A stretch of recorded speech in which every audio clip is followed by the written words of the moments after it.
Alhamdulillah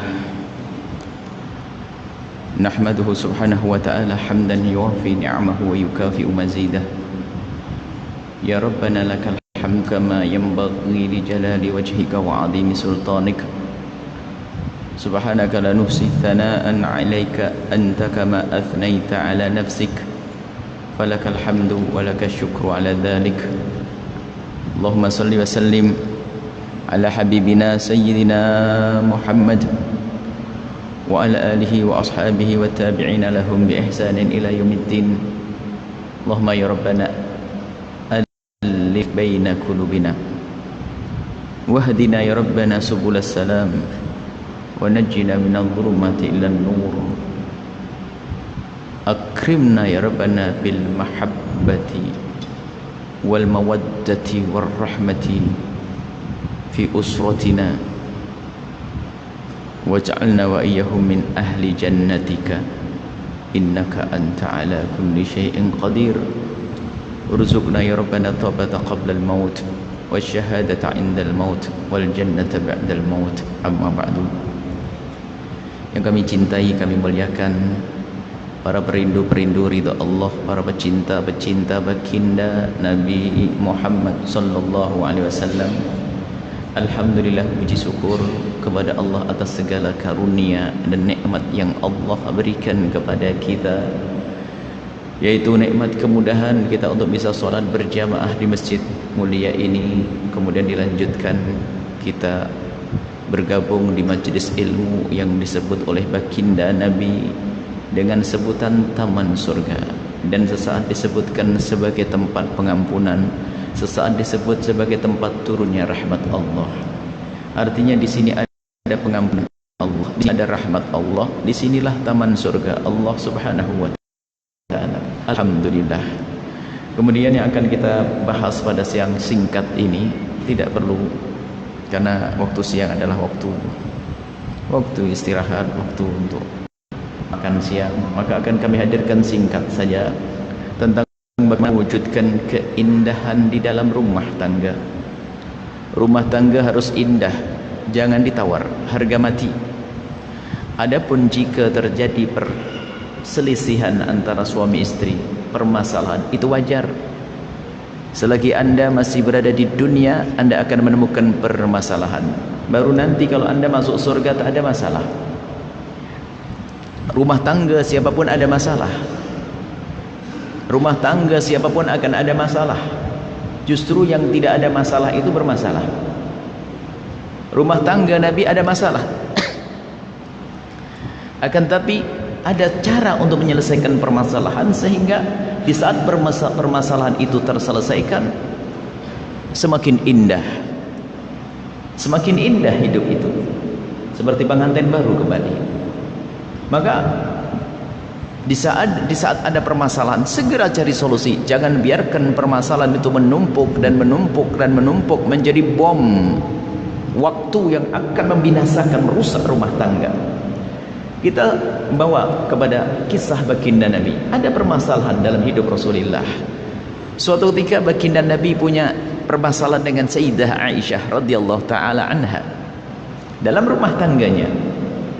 Padahal rumah tangga Nabi tidak pernah bersalah, Nabi tidak akan zalim, Nabi tidak akan melakukan kesalahan, karena seorang Nabi adalah maksum. Tapi Sayyidah Aisyah, manusia biasa, wanita mulia yang dipilih oleh Allah untuk Rasulullah. Terjadilah percekcokan antara Siti Aisyah dengan Rasulullah. Rupanya percekcokan ini adalah lumayan agak berat, hingga Nabi pun minta tolong kepada sahabat setia beliau, yaitu Sayyidina Abi Bakar As-Siddiq. Hai Abu Bakar, aku punya masalah dengan istriku Aisyah, yang tidak lain dia adalah putrimu, dan aku akan jadikan engkau penengah, hakim antara aku dengan dia. Sayyidina Abu Bakar As-Siddiq di saat diminta untuk menjadi hakim antara Rasul dengan putri beliau, menolak. Ya Rasulullah, bagaimana aku akan menjadi penengah? Engkau adalah Rasulullah dan yang satu lagi adalah putriku. Lalu Nabi berkata, ini perintah dariku, lakukanlah. Maka Sayyidina Abu Bakar As-Siddiq menjalankan tugas Nabi untuk menengahi. Kemudian Sayyidina Rasul sallallahu alaihi wasallam bersabda, berkata kepada Siti Aisyah, "Ya Aisyah, ini ayahmu akan siap menjadi penengah di antara kita berdua. Sekarang siapa yang bicara lebih dahulu, Aisyah, aku atau kamu?" Begitulah bijaknya seorang laki-laki, tidak dikit-dikit, tidak langsung ngomong begitu cerocos bicara begini-begini, tidak. Aisyah, sekarang ayahmu akan jadi penengah. Yang ngomong aku dulu atau kamu dulu? Karena Siti Aisyah, ya namanya manusia biasa, masih dalam suasana marah. Marah bukan benci, ingat. Marah itu wajar dalam suasana rumah tangga. Masih suasana marah, berkatalah Siti Aisyah, "Ya Rasulullah, engkau yang berbicara dulu, tapi jangan berbicara kecuali yang benar." Memang Nabi pernah ngomong salah? Nabi mah sabar. Nabi tidak marah karena tahu istrinya lagi marahan dengan beliaunya. Tapi Sayyidina Abu Bakar As-Siddiq yang sangat mencintai Rasulullah melihat putrinya berucap semacam itu, langsung mau dipukul itu Siti Aisyah. Dipukul, dan di saat dipukul lari Siti Aisyah, dikejar Siti Aisyah. Kemudian di saat berlari Siti Aisyah dikejar, berputar-putar di sekitar tubuh Nabi. Kemudian setelah itu apa? Siti Aisyah berlindung di bawah dadanya Rasulullah, minta perlindungan kepada Rasulullah agar tidak dipukul oleh Sayyidina Abu Bakar As-Siddiq. Karena Siti Aisyah sudah ditangkap di pelukan Rasulullah, lalu berkata kepada Abu Bakar, "Stop Abu Bakar, jangan lakukan ini." Kemudian Siti Aisyah melihat wajah Nabi yang semula marahan, lihat keadaan yang tanpa disadari sudah ada di dada dan di pelukan Rasulullah. Siti Aisyah merasa malu dan tertunduk, diangkat wajahnya Rasulullah. Kemudian yang terjadi adalah senyum indah dua orang suami istri yang saling mencintai. Lihat, ada permasalahan dalam rumah tangga, ada permasalahan. Lihat, ini kan sebuah contoh bahwa seorang laki-laki yang bijak, yang solehah, kalaupun punya permasalahan, jangan pergi ke tetangga. Lihat, tetap suami sebagai tumpuan, suami tetap sebagai tempat untuk berlindung, suami adalah tempat untuk mengadu. Lihat, Sayyidah Aisyah di saat berlari dikejar oleh Sayyidina Abu Bakar As-Siddiq, ternyata larinya di dadanya Rasulullah. Karena biarpun di dalam hati Siti Aisyah ada marah waktu itu, tapi diam-diam penghormatan juga masih ada, cinta masih ada. Wanita zaman sekarang kalau sudah marah suaminya pergi, tidak tahu kemana dia. Kalau ini mah wanita solehah semuanya di belakang. Ada wanita zaman sekarang begitu. Ada lagi suami kalau sudah marahan sama istri, Masya Allah, main tempeleng, main pukul. Karena dia tidak bercontoh. Bercontohlah pada zaman Nabi. Nabi, lihat, punya masalah, tapi bagaimana menyelesaikan masalah dengan indah, bukan dengan caci maki, bukan dengan olok, akan tapi lihat dengan keindahan. Betul dalam menyelesaikan permasalahan. Semua dari kita punya masalah. Semua dari kita punya masalah, akan tapi masalah harus kita selesaikan. Kemudian lihat, kalau bicara tentang keindahan rumah tangga Nabi, luar biasa. Hubungan yang sangat indah antara Nabi dengan istri beliau. Termasuk Sayyidah Aisyah dalam sebuah kisah. Siti Aisyah radhiyallahu taala anha, Nabi Muhammad itu pandai dalam seni bercinta. Anda sebagai suami harus pandai seni bercinta. Sampai Nabi mengatakan, Nabi itu senang kalau ada seorang laki-laki mendatangi istrinya seperti binatang yang mendatangi betinanya. Kalau ada seorang laki-laki ingin punya hajat kepada istrinya, Nabi tidak senang jika ada seorang laki-laki kalau punya hajat kepada istrinya langsung saja, tanpa ada muqaddimah, tanpa ada rasul, tanpa ada muqaddimah. Nabi marah, Nabi mengingatkan. Artinya harus ada muqaddimah, kalimat yang indah diucap oleh seorang suami. Seperti halnya, wahai suami, engkau ingin melihat istrimu lebih cantik, istrimu pun juga ingin melihat dirimu lebih tampan dikitlah, pakai sisir rambut, pakai minyak wangi, sikat gigi. Kemudian keluarkan kalimat-kalimat yang indah, rayuan, agar bangkit semangat seorang istri untuk berbual, berbincang dengan sang suami. Jangan langsung tutup poin seperti binatang. Nabi tidak senang. Buat suasana indah dulu. Siapkan seorang istri untuk bermesraan, untuk bercumbu, untuk berhubungan suami istri yang indah. Sampai diajarkan sampai seperti itu oleh Rasulullah sallallahu alaihi wasallam. Begitu indahnya Rasulullah dalam seni bercinta, sampai suatu ketika lihat begitu gambaran indahnya. Sayyidina Rasul melihat Sayyidah Aisyah meminum air. Anggap saja ini airnya. Siti Aisyah meminum air di gelas. Rasulullah melihat, ya Aisyah, nawilini iya, nawilini iya. Aisyah, aku minta air yang kau minum, bukan mengambil air yang ada di gelas yang lain. Aku minta air yang kau minum, wahai Aisyah. Siti Aisyah memberikan segelas air yang sudah diminum oleh Siti Aisyah. Separuh diminum, separuh diberikan kepada Rasulullah sallallahu alaihi wasallam. Gelas diambil oleh baginda Nabi sallallahu alaihi wasallam yang sangat mesra, sangat indah. Setelah gelas dipegang oleh Rasulullah, dicari di mana bibir Siti Aisyah nempel di bibir gelas, disitulah dicari, lalu ditempelkan bibir Rasulullah sallallahu alaihi wasallam, menunjukkan kalau beliau tidak jijik, tidak merasa jijik ya, tahu ya, dia tidak suka. Tapi Nabi malah menampakkan di mana bibir Siti Aisyah nempel di gelas, lalu ditempelkan di bibir Rasulullah sallallahu alaihi wasallam. Sampai derajat seperti itu keindahan yang dihadirkan Nabi sallallahu alaihi wasallam. Rumah tangga harus indah. Kalau bahasa sekarang lah, suami istri biasakanlah makan sepiring berdua. Ya sekarang mana makan sepiring berdua? Waktu jadi pengantin saja, itu pun yang nyuruh makan sepiring berdua itu tukang kameramennya yang nyuruh. Kalau sudah punya anak satu, sudah makannya di ujung sana, duluan sana. So saat istri, bang saya makan duluan, saya tak sabar lapar nih. Sang suami juga begitu. Mana keindahan? Alangkah indahnya jika suatu ketika istri menyuapin sang suami sesaat-sesaat, suami nyuapin istri sesaat-sesaat. Allah, indah. Buatlah keindahan dalam hidup tuh, jangan bikin capek hidup. Suasana rumah tangga yang indah itu rumah tangga yang diidamkan oleh Rasulullah sallallahu alaihi wasallam. Dan ingat, jika dalam sebuah rumah tangga itu kok penuh dengan percekcokan, di dunia sudah seperti di neraka.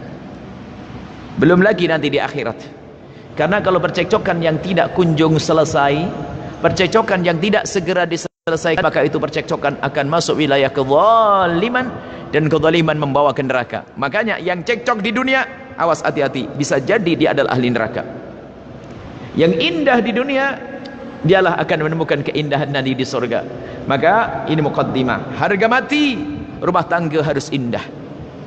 Rumah tangga harus indah, penuh pengabdian, penuh kasih sayang, penuh pengorbanan, penuh pengertian. Itu dalam rumah tangga. Baik, adapun bagaimana cara kita untuk sampai kepada keindahan dalam rumah tangga? Keindahan itu yang punya Allah, kebahagiaan itu yang punya Allah. Yang memberikan kebahagiaan dan keindahan adalah Allah.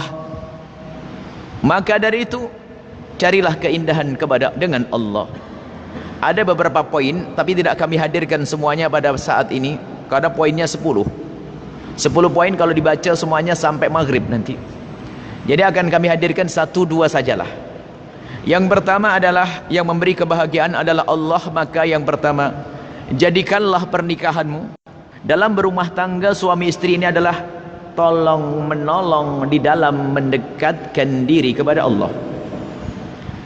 Jangan jadikan pernikahanmu itu tolong menolong dalam kemaksiatan, agar Allah memandang rumah tanggamu dengan pandangan kasih sayangnya, rahmatnya, bukan memandang rumah tangga seorang hamba dengan pandangan ghadab, marahnya. Tidak. Maka dari itu lihat, ikrarlah dengan pasangan untuk saling tolong menolong dalam kebaikan. Indahnya membangunkan istri untuk sholat malam, sang istri membangunkan suami untuk sholat malam. Dan itu dilakukan Nabi SAW. Nabi sangat sering dan biasa. Nabi sholatnya nggak ada yang bisa menandingi baginda Nabi. Tapi lihat dalam hadis sahih Sayyidah Aisyah, itu Nabi Muhammad selalu sholat duluan, karena nggak ada satupun yang bisa menandingi sholatnya Rasulullah. Nabi sholat malam terlebih dahulu. Setelah Nabi sudah dapat beberapa rakaat, baru Siti Aisyah dibangunkan. Kemudian setelah itu Siti Aisyah melihat Nabi Muhammad sholat witir. Jadi Nabi sholat dibangunkan dengan penuh kelembutan Aisyah. Bahkan kadang dipercikkan di wajah Siti Aisyah air. Begitu juga kita perlu memercikkan air kesejukan. Tapi kalau memercikkan air di wajah pasangan, janjian dulu ya. Kalau tidak janjian nanti ditendang sama pasangan. Bang, nanti malam kalau abang tidak bangun, mercikan di wajahnya ya. Jadi tiba-tiba langsung hausing dengar perceramah dari Buya, langsung percikan. Wah, apaan kau nih? Bukan begitu. Janjian dulu, Bang, kita harus janji. Mulai hari ini kita harus bangun malam. Kita sholat tahajud, mohon kepada Allah. Kemudian setelah itu yang terlambat dipercikin. Siap? Siap, oke. Wah, jadi kalau dipercikin, kalau bangunkan pun yang indah, wahai istri yang salehah. Anda harus pandai seni bercinta dong. Bangunin suami jangan kakinya bang bangun, enggak begitulah. Cobalah gigit telinganya. Allah. Bangun yang seni dong. Kan perlu seni tuh bisa dibuat dalam segala hal. Ya. Sambil digelitik-gelitik begitu, atau gelitik ya? Digelitikin itu. Deh. Kemudian sholat yang indah, saling berdoa, Masya Allah. Kemudian jangan biasakan di rumah Anda ada kemaksiatan. Kalau kita mengajari pasangan kita melakukan kemaksiatan, maka pada akhirnya dia akan melakukan maksiat dengan dirinya sendiri. Di saat suami tidak ada, di saat istri tidak ada, maka di saat maksiat dilakukan semakin keras hatinya. Kalau semakin keras hatinya, mudah melakukan dosa-dosa yang lain, termasuk zalim kepada pasangan itu sendiri. Maka jangan sampai dibiasakan di rumah kita melakukan yang haram, punya tontonan yang tak pantas. Naudzubillah. Suami istri katanya menonton tontonan film-film yang kotor, tak pantas. Atau melakukan dosa. Sampai saya bilang, ada sebagian wanita nggak cerdas. Wanita tak cerdas. Kalau di belakang itu insya Allah cerdas semuanya. Suatu ketika seorang wanita mengajak suaminya rehat, pusing-pusing. Kemana? Ke pantai. Di pantai banyak perempuan-perempuan tak pakai baju, mandi di sana. Inilah perempuan yang paling bodoh. Ngajari suaminya suruh ngelihat. Itu ikan pindang. Apa ya? Nah, saya tak bisa bicara apa itu, sahabat. Jadi seorang istri mah perempuan dengan perempuan mah biasa, tapi dia tidak sadar kalau suaminya seorang laki-laki, seorang pria, sehingga dibawa ke tempat itu. Akhirnya sang suami ya memperhatikan istrinya, perhatikan itu. Akhirnya apa kata suami? Bagusan yang ada di situ daripada istriku. Rugilah kau. Rugilah kau wahai istri. Makanya kalau Anda ingin mengajak suamimu pergi, jangan ke tempat yang di situ ada dosa. Akibatnya buruk di dirimu, di keluargamu. Tapi kalau semua menjaga haram, dosa tak boleh. Seorang suami menjaga matanya, seorang istri menjaga matanya, sama-sama menjaga mata. Kullil mu'minina yaghuddu min absarihim. Katakan kepada kaum yang beriman agar menjaga matanya, tak melihat yang haram, tak melihat aurat. Apa buah daripada menjaga mata? Percaya, ini Al-Quran. Semakin Anda menjaga mata Anda, tak melihat aurat, tak melihat yang haram, semakin hari istri Anda akan semakin cantik. Semangat terus ada. Tapi di saat mata ini diumbar, jelalatan, lihat sana, lihat sini, maka ketahuilah, sehingga sampai pada kesimpulan, aku punya istri cuman begitu. Naudzubillah. Karena apa? Yang perbandingannya adalah yang ada di luar sana. Naudzubillah. Maka menjaga mata, urusannya dengan Allah lagi-lagi.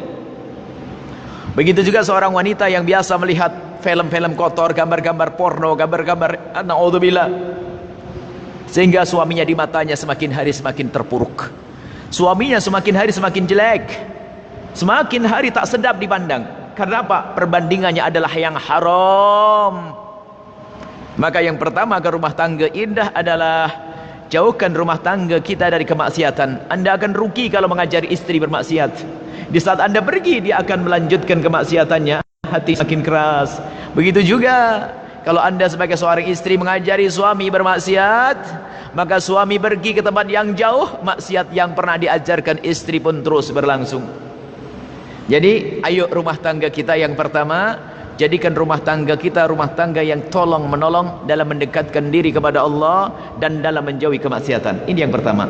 Yang kedua adalah agar berkah, agar rumah tangga indah, ambil dari keberkahan orang tua.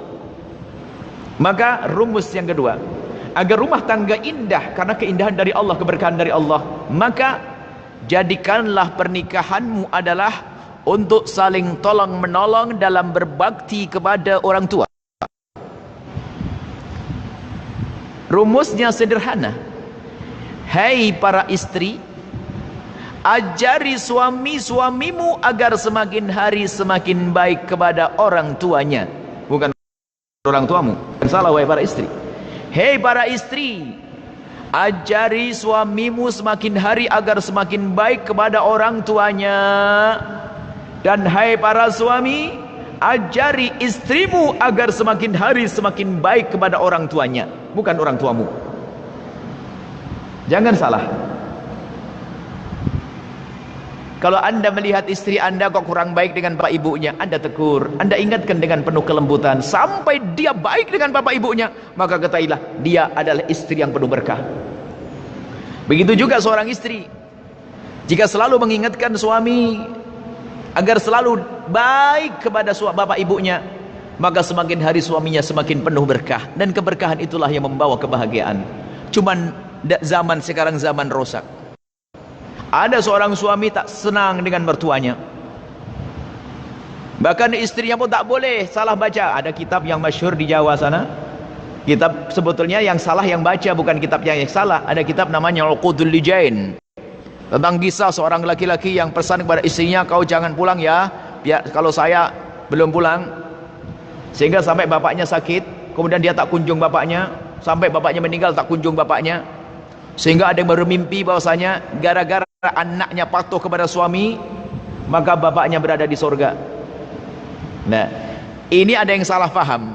Salah pahamnya begini, ini ada, mungkin ustadz juga salah paham. Salah pahamnya begini, suami melarang istrinya datang ke bapak ibunya. Ini salah paham. Kisah di kitab Uqudul Lijan itu bukan kisahnya seorang suami melarang, bukan. Suami hanya berkata, wahai istriku, selagi aku dalam pepangkau mana-mana ya. Iya bang. Sang suami ini tak tahu kalau orang mertuanya bakal sakit. Sang suami tidak ngerti kalau orang tuanya bakal sakit atau bakal meninggal, akan meninggal. Dan juga waktu itu belum ada handphone. Setelah pergi sang suami, istri tak bisa minta izin lagi. Bukan suami melarang, wahai istriku, kamu jangan ke rumah bapak ibumu, tak ada itu. Cuman zaman sekarang ada seorang suami mengatakan, kamu sudah diserahkan oleh orang tuamu kepadaku, maka kamu gak boleh ke bapak ibumu. Lah ini laki-laki yang gila, dia sakit dia. Akan tapi seorang laki-laki yang hebat, yang soleh akan berkata kepada istrinya, wahai istriku, kemanapun engkau pergi kau harus izin kepadaku, tapi kalau kepada ayah ibundamu tak usah izin, kapan saja kau boleh. Karena apa? Yang membesarkan istri kita adalah bapak ibunya. Ajari istrimu semakin hari semakin baik dengan bapak ibunya. Ada juga seorang istri yang paling tak senang kalau suaminya baik sama ibu bapaknya. Ini, wah berkah hidup rumah tangganya gak ada, hilang semuanya. Sampai kadang begini, kalau sudah mertuanya datang itu, ada suami, kalau sudah mertua datang, sudah cemberut, tak mau tinggal di rumah, nginap di hotel. Ini model menantu apa itu? Ada kisah nyata nih. Kisah nyata, ada seorang wanita datang kepada kami lalu berkata begini, Buya, saya mau tanya nih. Tanya apa? Saya ini kan sudah dapat pekerjaan, saya sudah bekerja, saya dapat uang gaji lah, apa gaji bahasa sini? Gaji apa? Gaji ya? Gaji bulanan sendiri. Suami saya juga kasih. Cuman gaji saya kumpulkan, setiap akhir bulan saya, setiap 2 bulan sekali atau sebulan sekali, saya memberikan kepada ibu saya yang sudah janda. Bapak saya sudah meninggal, saya berikan kepada ibu saya yang sudah janda. Bagaimana Buya hukumnya saya membantu ibunda saya tanpa seizin suami saya? Kami jawab bahwasanya itu uang siapa? Dijawab oleh ibu tersebut, duit saya, uang saya sendiri, duit saya sendiri. Baik, kalau uangnya adalah uangmu, ibu berikan kepada siapa saja boleh, orang di pinggir jalan, tukang sapu boleh, karena duitmu sendiri. Tapi kalau duit suami haram kau bagi-bagikan. Ibu lalu berkata, bukan Buya, itu duit saya sendiri, uang saya sendiri, saya berikan kepada ibuku tanpa sepengetahuan sang suamiku. Kami jawab, boleh, gak ada masalah. Senangnya sang ibu, alhamdulillah, jadi saya tak dosa. Oh gak dosa ibu, karena duitmu sendiri, uangmu sendiri. Sambil berkata, alhamdulillah saya tidak dosa. Baik, ibu mohon maaf, boleh saya tanya? Tanya apa Buya? Saya mau tahu, memangnya kenapa kalau suamimu tahu kalau ibu kasih uang kepada ibunya ibu sendiri? Kalau ibu kasih uang kepada, kalau ibu memberi uang kepada ibunya ibu sendiri, kemudian suami tahu, memangnya kenapa suami? Sambil ngangkat dada dia berkata, aduh Buya, pernah ketahuan sekali marah-marah, caci maki saya, marah-marah saya. Dalam hati saya berkata, wah ini suaminya ini ya separuh iblis ya, setengah setan dia. Wong istrinya berbuat baik kepada ibunya tak boleh. Dan ada model orang semacam ini, istrinya mau berbuat baik kepada orang tuanya tak boleh. Ada juga kisah serupa, seorang laki-laki datang pada kami lalu bertanya seperti itu, sama pertanyaannya sama. Buya, gimana hukumnya Buya kalau saya ngasih adik saya abah meninggal, saya punya adik yatim, bagaimana hukumnya kalau saya ngasih uang kepada adik saya dan ibu saya tanpa sepengetahuan istri saya? Saya bertanya, Pak, itu uang siapa nih? Duit siapa itu? Dijawab, itu duit saya sendiri.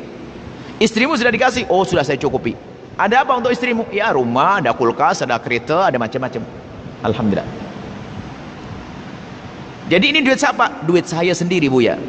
Baik, lalu kami jawab, Pak, selagi itu uang-uangmu sendiri, duit-duitmu sendiri, kau berikan kepada siapa saja adalah boleh.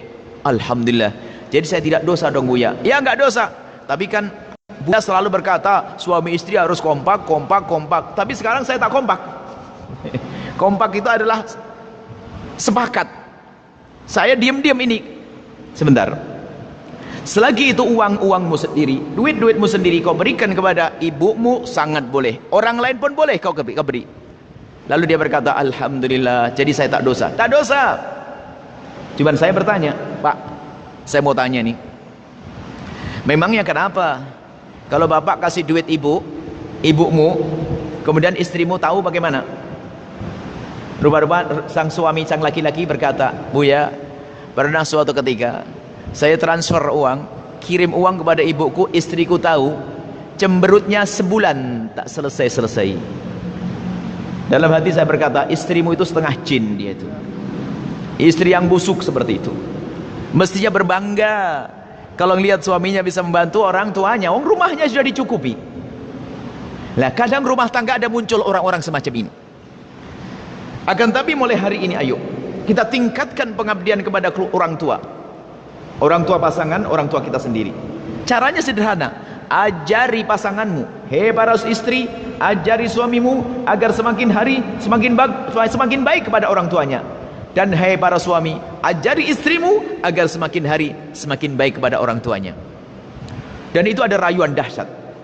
Rayu itu adalah macam-macam. Rayu ada bilang, nanti aku belikan kereta. Ini rayuan-rayuan biasalah, tak sedap. Coba rayuan yang paling indah adalah begini. Coba saja Anda bayangkan, Anda pergi bersama suami, istri pergi bersama suami ke supermarket. Kemudian belanja. Tiba-tiba suaminya ibu ini kok selalu nak ngambil minyak goreng ada tambahannya, gula ada tambahannya, ini ada tambahannya. Lalu ibu bertanya, Bang, untuk apa sih Bang? Sudah lama.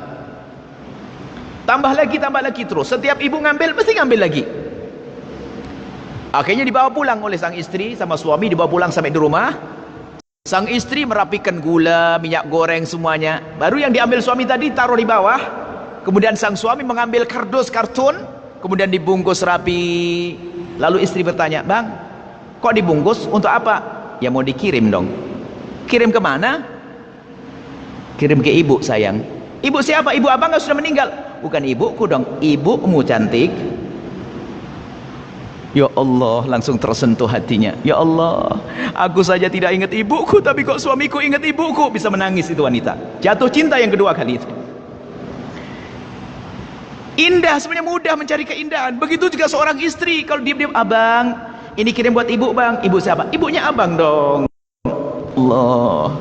Cuman hal-hal yang semacam ini jarang terjadi. Banyak di saat pasangannya berbuat baik untuk ibundanya, lalu dia marah. Maka mulai hari ini ayo cari keberkahan, ajari pasanganmu sebagian hari untuk semakin baik kepada orang tuanya. Keindahan yang sejati, keindahan yang sesungguhnya. Saya masih teringat kok, diingatkan oleh mungkin istri saya dari belakang. Saya itu telepon dengan ibu saya, umi saya telepon. Cobaan saya baring-baring waktu itu. Saya baring di kasur begitu sambil telepon ibu saya. Saya diingatkan, Buya ini telepon sama umi kok baring-baring. Oh ya, astagfirullahaladzim. Saya baru duduk, saya sadar, tidak sadar. Biarpun ibu saya jauh kan saya harus menghormati ibu saya. Saya lupa, yang namanya capek saya baring.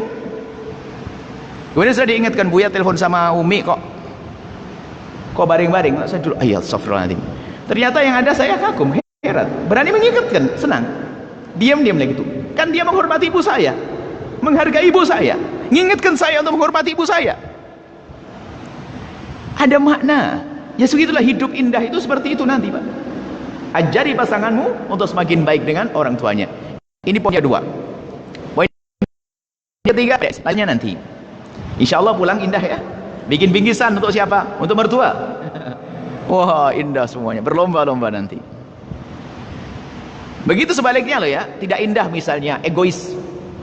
Misalnya kita dapat hadiah banyak dari orang, hadiah sarung, hadiah gula, hadiah ini. Tiba-tiba seorang suami berkata, ini buat ibuku, ini buat bapakku, ini buat ibuku, ini buat bapakku. Istri yang marah, ambil aja semua bang. Karena tak sedap. Jelas rumusnya? Jadikan pernikahan untuk tolong menolong dalam berbuat baik kepada orang tua. Setelah itu ada keberkahan dalam hidup, itulah kebahagiaan yang Allah berikan. Yang ketiga, agar indah dalam rumah tangga, 5 menit saja, 10 menit. Karena waktunya makan siang. Saya tambah singkat saja, sabar sedikit ya. Tahan laparlah sedikit. Yang ketiga adalah lakukan kewajibanmu. Jangan banyak menuntut. Lakukan kewajibanmu, jangan banyak menuntut. Menuntut tak sedap. Meminta tak sedap. Tapi lakukan kewajibanmu. Sebagai seorang suami punya kewajiban. Istri punya kewajiban. Hakmu jangan tuntut. Biasakan seperti itu. Sebab kalau kita menuntut, faham ya mana menuntut? Menuntut meminta, menuntut hak, meminta haknya. Kalau sudah meminta hak itu tak sedap, karena seolah-olah menyebut kekurangan pasangannya. Misalnya kalau ada seorang suami berkata, yang kok kulitmu hitam, nah, ini sedih dia bisa bilang, kenapa abang hidungnya pesek, yang begitu nanti balas lagi. Tak perlulah kita menuntut pasangan kita. Kalau memang ada kekurangannya, ketahuilah kita pun juga punya kekurangan. Menuntut itu tak indah, tak sedap. Akan tapi lakukan kewajibanmu. Sebagai seorang suami bagaimana? Seorang suami melayani istri, mengayomi istri. Wa'ashiruhunna bil ma'ruf itu perintah kepada kaum laki-laki. Istri itu lembut, jangan dengan kekasaran, jangan dengan caci maki, jangan dengan olokan. Tapi dengan kelembutan akan runtuh itu istri itu, beres. Makanya lakukan kewajibanmu sebagai seorang suami melayani. Istri pun juga demikian. Nah kalau semua orang berpikir bagaimana menyenangkan pasangannya, buahnya adalah keindahan. Contohnya adalah dari Sayyidah Khadijah Al-Kubra. Coba dengar rumus Siti Khadijah. Sederhana rumusnya, tapi rumus dahsyat, rumus agung. Suatu ketika Sayyidah Khadijah itu ditanya oleh wanita-wanita Arab. Wanita Arab saat itu menyesal karena melihat Nabi Muhammad itu ganteng, soleh, baik. Kedahuluan Siti Khadijah. Menikahnya dengan Siti Khadijah. Menyesal mereka. Kenapa tidak jadi Khadijah aku? Kenapa aku tak jadi Khadijah? Semua nyesal pengen jadi Khadijah. Akhirnya datanglah pada Sayyidah Khadijah. Wahai Khadijah. Nah ini coba dengar. Alangkah senangnya, alangkah bahagianya engkau bersuamikan Muhammad. Waktu itu Nabi belum jadi Nabi. Alangkah senangnya engkau menikah dengan Nabi Muhammad. Apa jawab Siti Khadijah? Jawaban sederhana. Demi Allah, semenjak aku menikah dengan Nabi Muhammad, aku tidak pernah berpikir bagaimana aku bersenang-senang dengan Nabi Muhammad. Tapi yang aku fikirkan adalah bagaimana Nabi Muhammad senang dengan aku. Sederhana ya. Coba diresapi makna ini. Demi Allah, semenjak aku menikah dengan Nabi Muhammad, Aku tidak pernah berpikir bagaimana aku bersenang-senang dengan Nabi Muhammad. Tapi yang aku pikirkan adalah bagaimana Nabi Muhammad senang dengan aku. Kalau suami selalu berpikir begitu, istri berpikir begitu, indah. Jangan ragu hai suami untuk telepon istri sejenak. Assalamualaikum yang, mohon maaf, abang tadi tak sempat minta izin keluar pulang pergi kerja nih. Oh mohon maaf, indah. Lagi rehat di kantor, WhatsApp kirim aja gambar waru yang merah itu sudah senang itu sudah. Ya kan? Gambar love. Kalimat yang indah. Lakukan kewajibanmu untuk menyenangkan pasangan. Jangan berpikir kau harus menyenangkan aku. Tak usah begitu. Lakukan kewajibanmu untuk menyenangkan pasanganmu. Istri pun demikian. Makanya kami himbau wahai para istri yang solehah, jadilah seperti Siti Aisyah yang selalu berpikir bagaimana menyenangkan Rasulullah. Jadilah seperti Sayyidah Khadijah menyenangkan Rasulullah. Sayyidah Khadijah itu lihat, Sayyidah Aisyah itu kalau sudah mendengar tahu suaminya mau datang, Rasulullah mau datang sudah siap-siap. 1 jam 2 jam sebelumnya sudah siap-siap. Sehingga sampai di saat ada kuda lewat di depan rumahnya, dibuka, dikira Rasulullah, tak taunya bukan Rasulullah. Oh bukan. Maka di saat Nabi Muhammad datang sudah siap. Dari bersih bajunya, bersih badannya, mempersiapkan dirinya untuk Rasulullah sallallahu alaihi wasallam. Indah. Itulah Siti Aisyah. Dan segera menyambut suaminya. Tapi di sisi lain Rasulullah bagaimana? Rasulullah itu, Siti Aisyah pernah ditanya, "Hei Aisyah, aku mau tanya, kalau Rasulullah itu masuk kamarmu, apa yang dilakukan pertama kali?" Siti Aisyah menjawab, "Kalau Rasulullah masuk kamarku, masuk bilikku, pertama kali yang dilakukan, beliau mengambil tangannya dibasahi di air, ada baskom yang disiapkan air, kemudian rambutnya dirapikan lagi." Nabi sudah ganteng ya, rambut acak-acakan pun pasti ganteng beliau, tapi Nabi masih tampil ceria, bersih. Kemudian Nabi, kata Siti Aisyah, menggunakan siwak. Dia pakai siwak. Dilihat oleh Siti Aisyah kalau Rasulullah pakai siwak. Artinya apa? Membersihkan mulut. Padahal mulut Nabi bersih, tak ada kotoran bagi Nabi. Tapi Nabi masih meyakinkan kepada istrinya kalau Nabi sudah bersih-bersih. Kenapa? Mohon maaf, karena suami istri kalau di kamar berpelukan dan sebagainya halal. Artinya apa? Sang suami perlu menghargai sang istri. Makanya saya bilang kepada para suami, kalau mau pulang jangan langsung ke rumah deh, mampir masjid kayak musola, bersih-bersih muka, semprot minyak wangi begitu. Sebelum masuk bilik istri, jangan masuk bilik istri membawa bunga macam-macam lah. Begitu juga istri, sebelum suami datang sudah siap, bau harum, ya, ngerendam di daun pandan gitu. Daun pandan tahu ya? Gitu. Jadilah jangan. Ada sebagian istri itu Masya Allah, kalau lagi keluar shopping, Masya Allah, bajunya bagus-bagus, cantik-cantik. Giliran suami di rumah dikasih daster robek, bau bawang. Anda tampil cantik untuk suami. Begitu juga sang suami, kalau di rumah ya, tetap jaga kebersihan, jangan jorok-jorok. Tahu kita bau, siapa nggak bau di sini? Kita bukan Nabi, akan tapi kita harus tetap bersih-bersih. Dalam hal yang lainnya, bukan ini saja. Mohon maaf, ini termasuk ini kelas dewasa, saya akan sampaikan yang jarang disampaikan. Dalam suami istri, ada suami egois. Hubungan suami istri yang penting dia senang, tak pernah berpikir istrinya senang atau tak ada. Maka Nabi marah kalau ada seorang suami mendatangi istrinya seperti binatang mendatangi betinanya. Nabi marah. Akan tapi perlu mukaddimah yang indah dan seterusnya. Kemudian ada lagi dalam hubungan suami istri nggak seimbang. Makanya tolonglah, tadi suami juga bersih-bersih demi menyenangkan sang istri. Istri juga siap-siap bersih-bersih, dandan yang cantik, wilayah-wilayah bersihkan semuanya, hilangkan aroma-aroma yang kurang bagus, sehingga betul-betul menyambut suami dengan penuh semangat, dan suami pun demikian. Kemudian saya teringat hadis Nabi SAW, jika ada seorang wanita diajak oleh suaminya ke atas katil, ke atas ranjang, kok menolak, kemudian suami marah, la'anatul malaikatu hatta tusbih, maka wanita tersebut akan dikutuk malaikat. Malaikat marah untuk sampai pagi. Ada sebagian orang membaca hadis ini hadis tak sedap. Wanita dikutuk. Kalau saya waktu jadi guru keharmonisan rumah tangga, guru keindahan rumah tangga, saya membaca hadis itu hadis yang paling indah untuk wanita. Coba dengar, Bu. Tidak ada mamin ayyum ra'atin. Manim ra'atin, mamin ra'atin. Ayyum ra'atin dalam riwayat. Tidak ada seorang perempuan diajak oleh suaminya,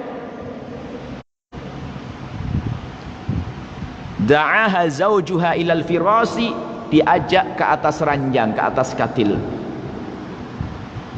fa'abat, kemudian perempuan itu enggan, ogah-ogahan,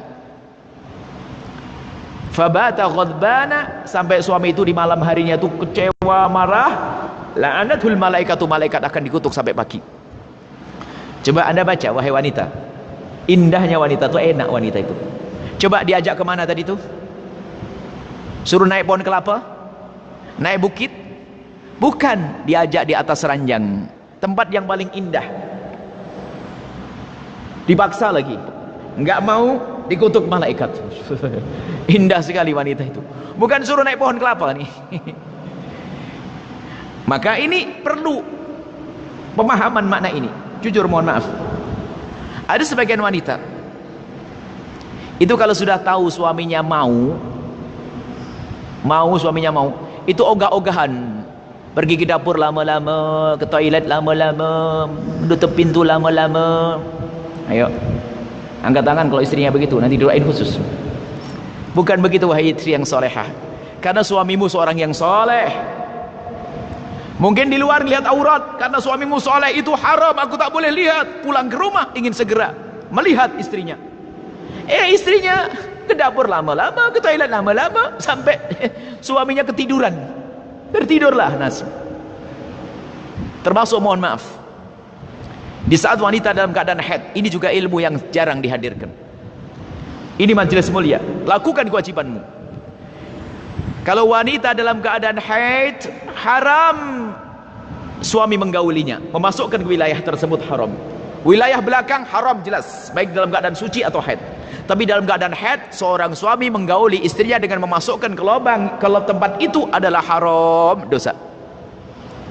Tapi hai istri yang solehah, Anda harus cerdas, aktif, inovatif. Suami itu yang sangat soleh, jangan biarkan dia terlantar. Mohon maaf, ini majelis.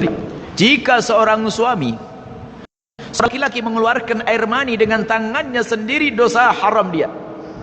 Tapi kalau dia mengeluarkan air mani dengan kecerdasan tangan dan kelihayan seorang istri, tidak haram lagi. Maka Anda di saat dalam keadaan haid, tenang ibu sang soleha, nanti giliran bapak-bapak saya hantam nanti. Tenang ibu dulu nih sekarang, satu-satu. Ya, bapak jangan lari dulu nih, ibu-ibu dulu nih.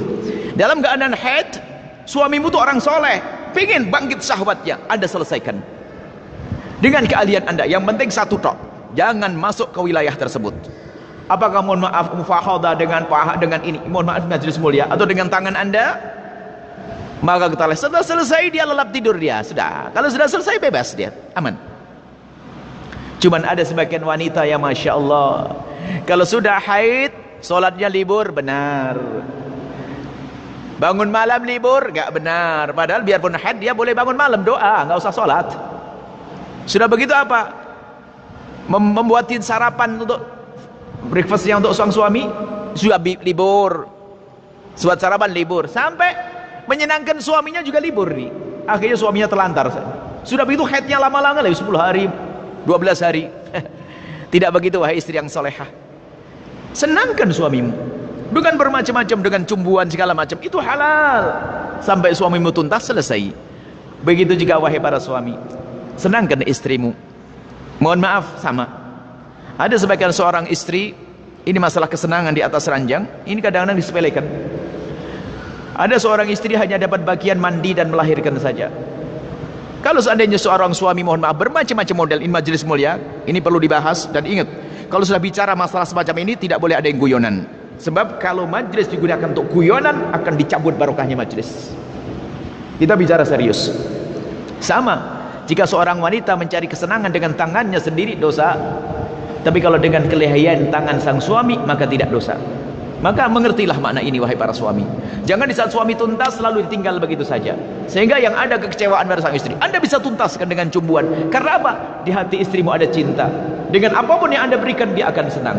Ini termasuk makna lakukan kewajibanmu. Jangan hanya menuntut di atas ranjang. Kemudian lagi, misal ini makna luas. Tolonglah kalau suamimu lagi pergi, apa sih salahnya menghentikan semua aktivitas dihentikan semuanya, hanya melepas suaminya. Bang,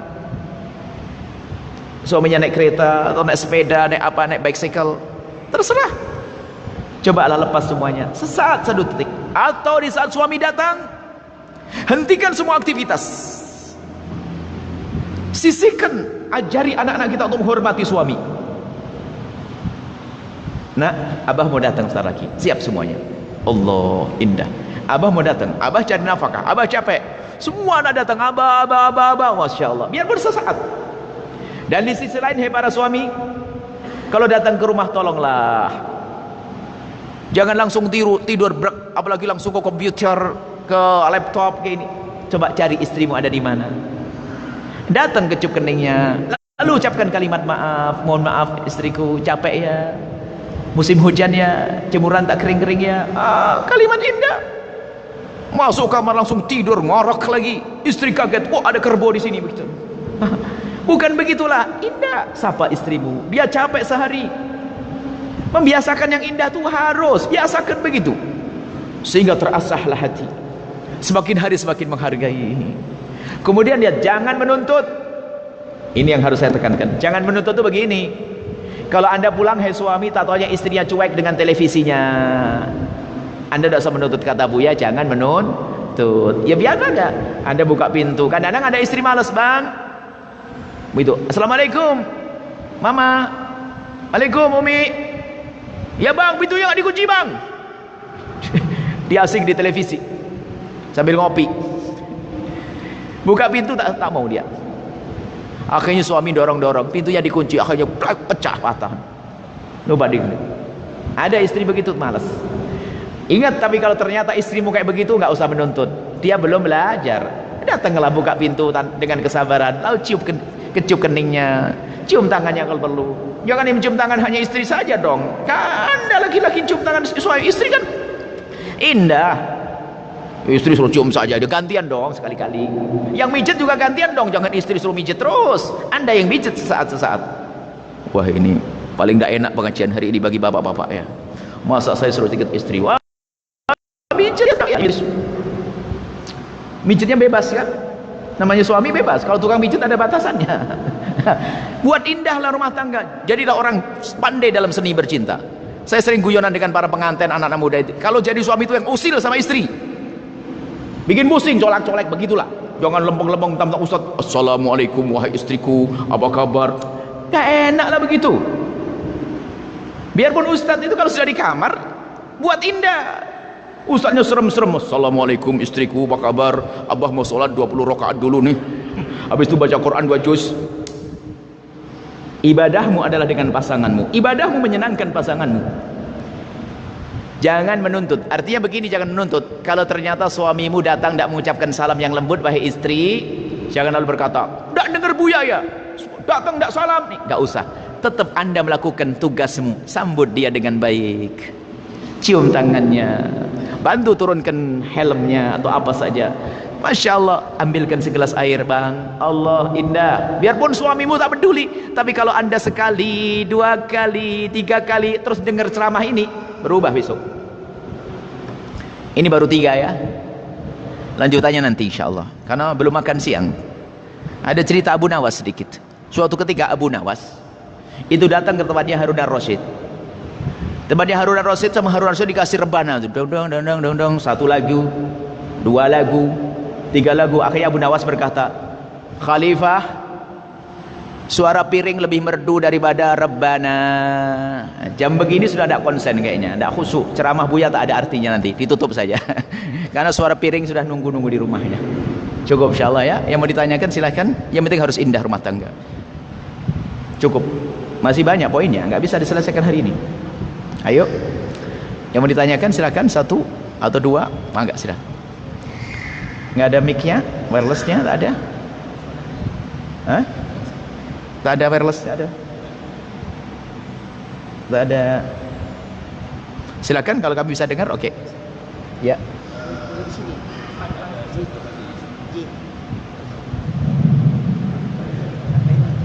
Enggak apa-apa kalau kami dengar, tak apa-apa, kami sambungkan. Biar tak capek.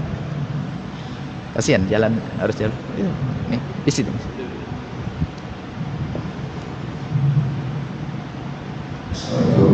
Salam.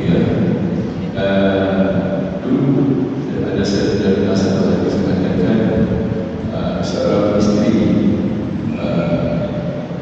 berdiri itu bukan suaminya yang paling rumah. Hutan maksudnya bila suaminya balik ke rumah, dia sediakan hutan untuk memukul diri istrinya sekiranya berlaku, sekiranya ada salah dan sebagainya. Itu semua hadis. Tak ada hadis itu, tidak ada hadis. Istri bukan untuk dirotan, istri disayang, nggak ada, nggak ada itu, nggak ada ajaran Nabi. Istri borotan, wahai suami pukullah aku, tak ada itu semuanya, nggak ada. Ada dalam masalah nuzus. Kalau ada istrimu adalah nasihati dulu, fa'iduhunna wajuruhunna, kemudian wadribuhunna, kan ada. Iduhunna, kalau istrimu melakukan kesalahan, ingatkan dengan keindahan, dengan kelembutan. Fa'iduhunna, kan itu. Kalau salah, itu tidak salah ngapain dirotan. Fa'iduhunna, nasihati dulu istrimu kalau salah, yang indah. Dan nasihati pun ada aturannya, ada waktunya. Jangan dia lagi capek dinasihati. Nasihat ada aturan bab nasihat.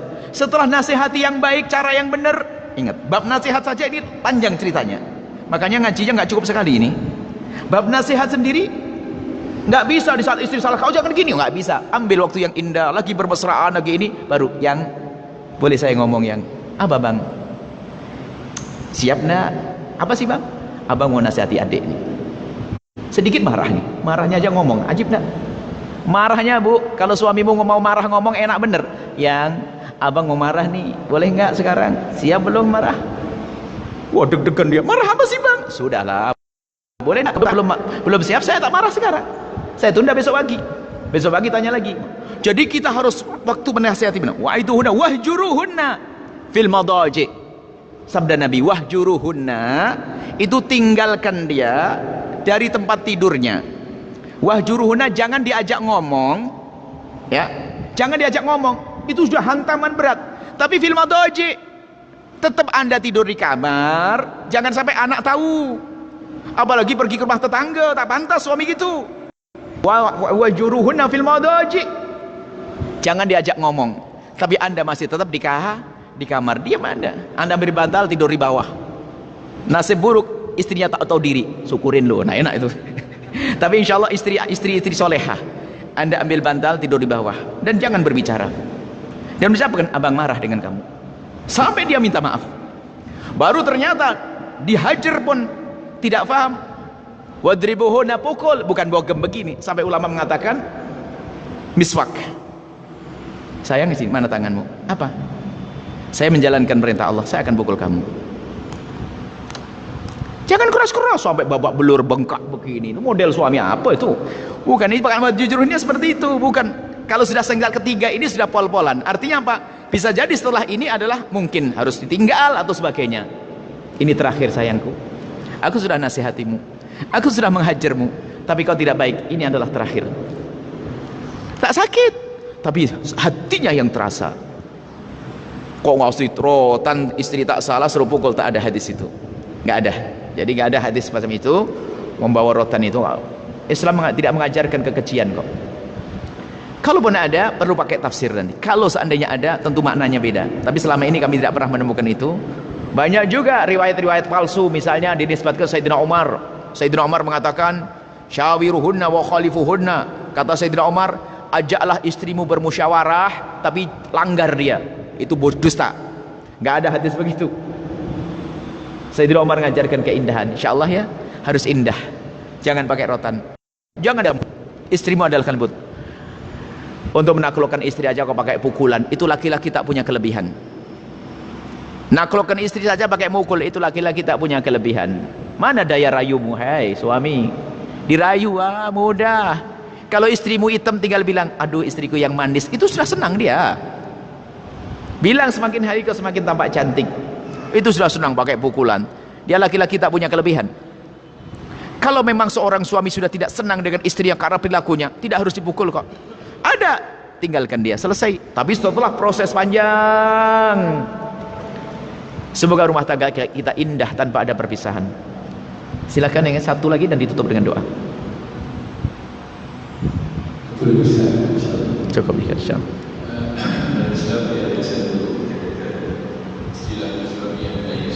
Semai? Jadi antara batas-batasnya antara kita baik ke atau mengikut contohnya, sehingga semua orang sebagai dayus. Jadi batasannya macam mana? Dayuth tempatnya di dasar neraka jahanam. Dayuth adalah seorang suami atau laki-laki yang tidak punya rasa cemburu dan rasa sedih di saat istrinya melakukan kekejian.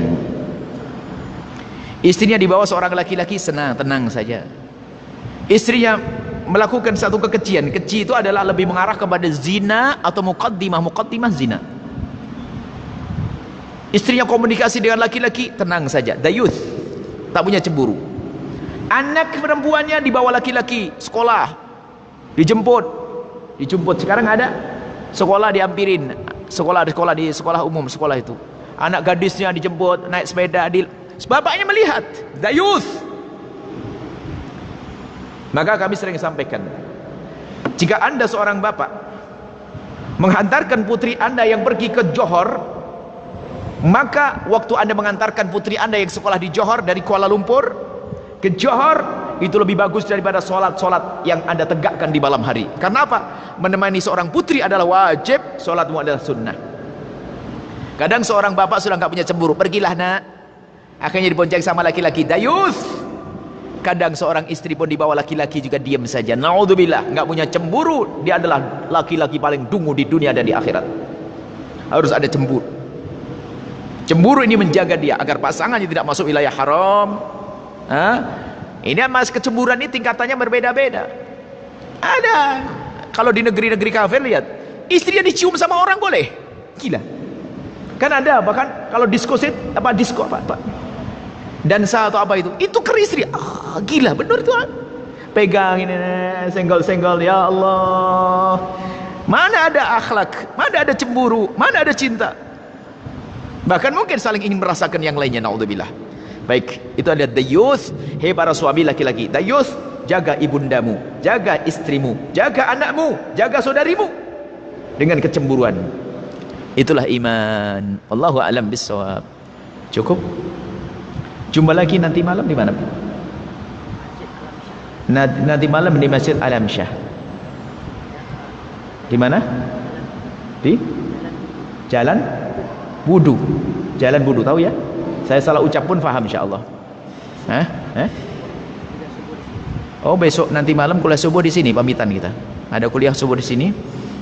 Insyaallah ya. Terima kasih. Dan pengajian kami bisa diikuti di www.buyaiha.org atau mungkin di radioku ada, atau nanti di albahjah.tv, siaran langsung dimanapun kami berada bisa anda ikuti. Kemudian kami informasikan, kami datang ke Malaysia bukan untuk dakwah ini sebetulnya. Dakwah ini hanya sambil lewat saya. Bukan dakwah begini. Kami ada program untuk membuat program-program pendidikan. Pendidikan pondok pesantren. Pendidikan.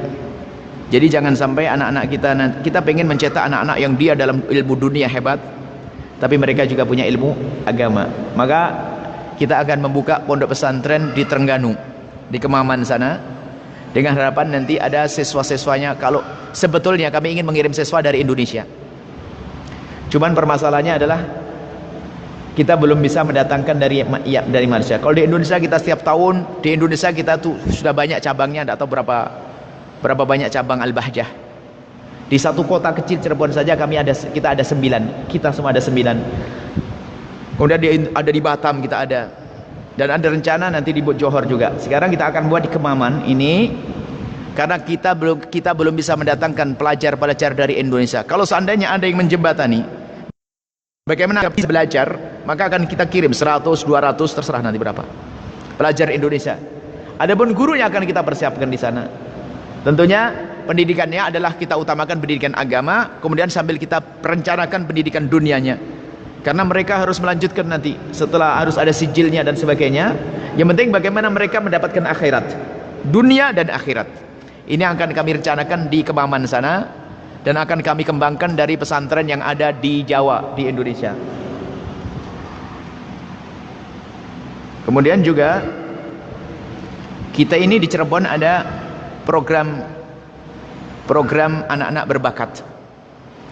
Kelemahan kita adalah kurangnya kaderisasi. Kader itu adalah calon-calon ulama yang kita cetak, kita usahakan. Nah, di Cirebon kita punya anak-anak berbakat. Mereka rata-rata menghafal Al-Quran di bawah 15 tahun, tapi setelah itu mereka harus masuk kelas tafakuh untuk menjadi seorang alim yang ngerti fikih, ngerti yang lain-lainnya. Dan ini memang sengaja mereka hanya belajar, maka kami seru kepada siapapun untuk menjadi orang tua asuh. Anda bisa mengambil, termasuk orang tua asuh yang ada di Malaysia nanti. Karena ada yang anak berbakat, ingin kita lanjutkan, bukan hanya sekedar sekolah situ, ingin kita lanjutkan ke luar negeri. Ke luar negeri pun kampus yang kita tunjuk tidak akan kami berikan ke asal kampus. Sebab anak santri kami mahal, tidak ingin akidahnya sesat, akhlaknya sesat. Kami akan titipkan di kampus-kampus yang jelas untuk menjadi seorang doktor yang hebat, syariah yang hebat, akhlaknya yang baik nanti. Dan ini perlu namanya orang tua asuh. Anda boleh bergabung nanti di mana ini? Di Cirebon tentunya, tapi bisa saja nanti di sini. Orang tua asuh itu Anda bisa menyisihkan uang setiap bulan berapa, diniatkan untuk anak-anak Anda sendiri. Sebab Allah fi aunil abdi maka al abdu fi auni akhihi. Allah akan menolong hambanya kalau hamba itu menolong orang lain. Kalau Anda ingin sukses, sukseskan anaknya orang, maka yang menyukseskan anak Anda adalah Allah. Kalau Anda tolong anaknya orang, maka Allah akan tolong anaknya Anda. Dan alhamdulillah tanpa adanya orang tua asuh, santri semuanya, berapa jumlah santri? Jumlahnya sudah banyak sekali, bukan ratusan. Alhamdulillah anak makan dan anak belajar dengan benar. Cuman kami menggerakkan orang tua santri ini agar hatinya terikat. Kami suarakan di mana-mana. Kalau mau silakan, dan agar hatinya sambung dengan penuntut ilmu, dan itu adalah kelembutan hati. Itu saja insya Allah. Mohon. Kemudian juga kami akan mengirim nanti insya Allah ke sini santri-santri yang berbakat yang sudah belajar. Ada belajar di Hadramut dan yang lainnya. Kami menginginkan mereka ikut melanjutkan apa yang sudah kami rintis nanti dakwah ini. Nanti mereka akan anak sudah bisa ceramah, bisa ini, mereka ilmunya ada ilmunya. Sambil mereka harus ngambil pendidikan kuliah. Sekaligus kita akan buat markas di sini. Akan buat markas, mungkin ada hamba Allah yang siap dengan tempatnya, suatu rumah besar. Nanti akan kami kirim kamera-kamera dan sebagainya untuk dakwah di sini. Untuk dakwah di sini tentunya nanti ya dengan cara resmi, izin yang resmi, tempat tinggal yang resmi. Kalau perlu dimasukkan ke kampus-kampus universitas, akan tapi tugas inti mereka adalah bersama-sama berdakwah dengan para habaib, para ulama yang ada di sini. Dan kita perlu tempat, 2 markas untuk putra dan putri. Markas yang bebas maksudnya di situ dia bisa berkiprah untuk dakwah. Nanti akan kita kirim ustadz-ustadz dan juga kita kirim ustadzahnya yang bisa mengisi di majelis-majelis untuk memperbanyak saudara. Kami yakin dan kami tahu bahasanya di Malaysia banyak ulama. Akan tapi ketahuilah, dikatakan oleh Imam Haddad, ustadz dengan ustadz itu adalah saling mengokohkan, bukan saling meruntuhkan. Semakin banyak ustadz, semakin bagus di dalam perjuangan. Itu yang kami inginkan. Barangkali setelah ini ada angkat tangan, saya punya rumah besar, saya kirim anaknya berbakat nanti. Saya kirim tinggal anak di situ sambil dia ngambil kuliah nanti, ngambil PhD di mana, di UAI atau di UKM atau mana, dia sambil melanjutkan pendidikannya, tapi di waktu-waktu tertentu dia bisa ngisi majelis-majelis. Insya Allah ilmu fikihnya ada, ilmu akidahnya juga ada, dan kemudian bagaimana cara pensyarahannya juga mereka juga sudah belajar insya Allah. Kemudian juga ingin apa? Ngambil keberkahan orang Malaysia. Kalau sudah di Malaysia kan didoakan oleh warga Malaysia. Anak-anak kami didoakan insya Allah. Kalau didoakan orang banyak semakin berkah nanti. Ini saja insya Allah. Siap. Yang ada tempat, ada rumah, ada home yang besar untuk bisa menampung berapa santri nanti akan kami kirim.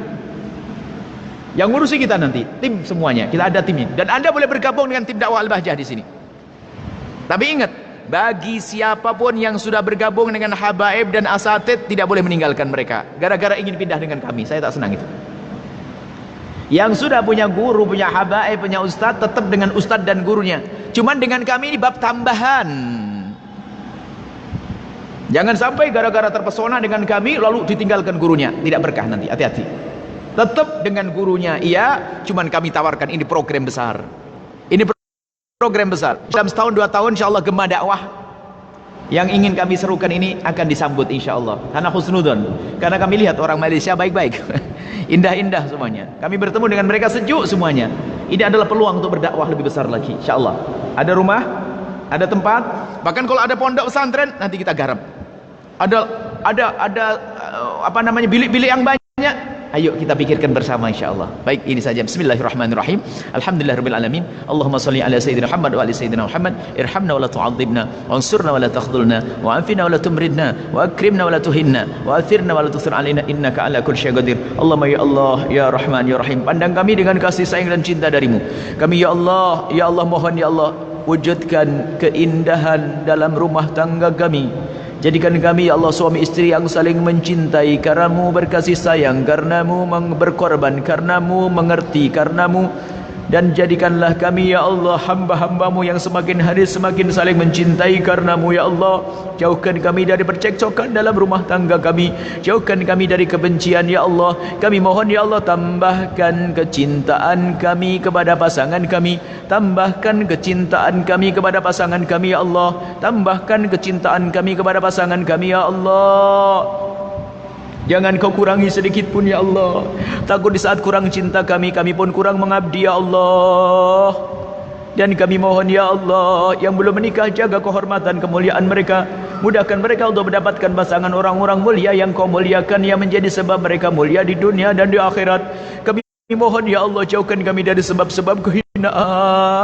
Jauhkan kami ya Allah dari zina yang busuk, hina dan kehinakan itu ya Allah. Jauhkan kami dari mukaddimah zina. Buka pintu halal untuk kami, cukupkan kami dengan yang halal darimu, sehingga kami tidak akan melirik menoleh kepada yang haram. Dan kami mohon jika ada di antara yang hadir atau yang mendengar dan menyaksikan acara ini, ada hambamu yang pernah terpeleset dalam hina dan busuknya zina, kami mohon berikan kepada mereka kesadaran dan ampuni mereka, dan tutup aib mereka di dunia sehingga di dunia tidak terhinakan, dan tutup aib mereka di akhirat sehingga tidak kau hukum di akhirat. Bencikan kepada zina, buka pintu halal ya Allah, hapus dosanya, ampuni ya Allah.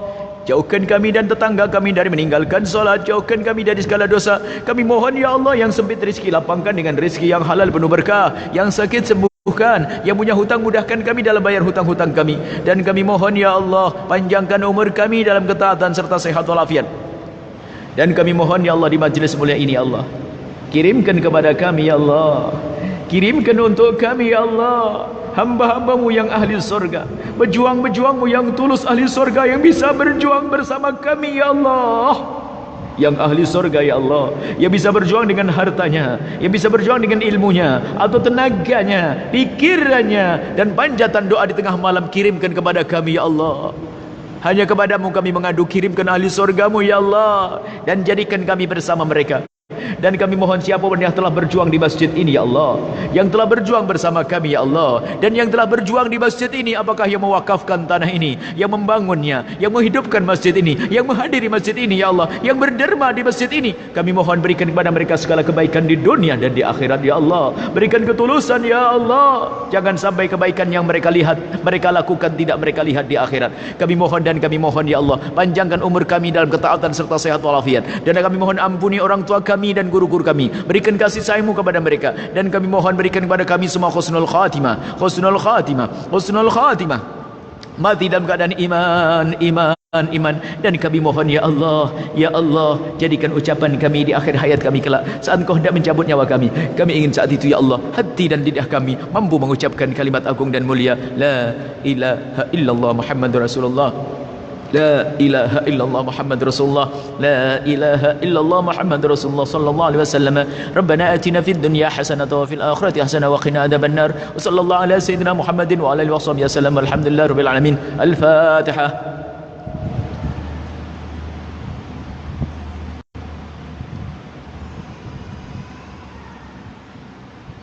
Terima kasih, mohon maaf, mohon doa selalu. Wabillahi taufiq wal hidayah. Assalamualaikum warahmatullahi wabarakatuh.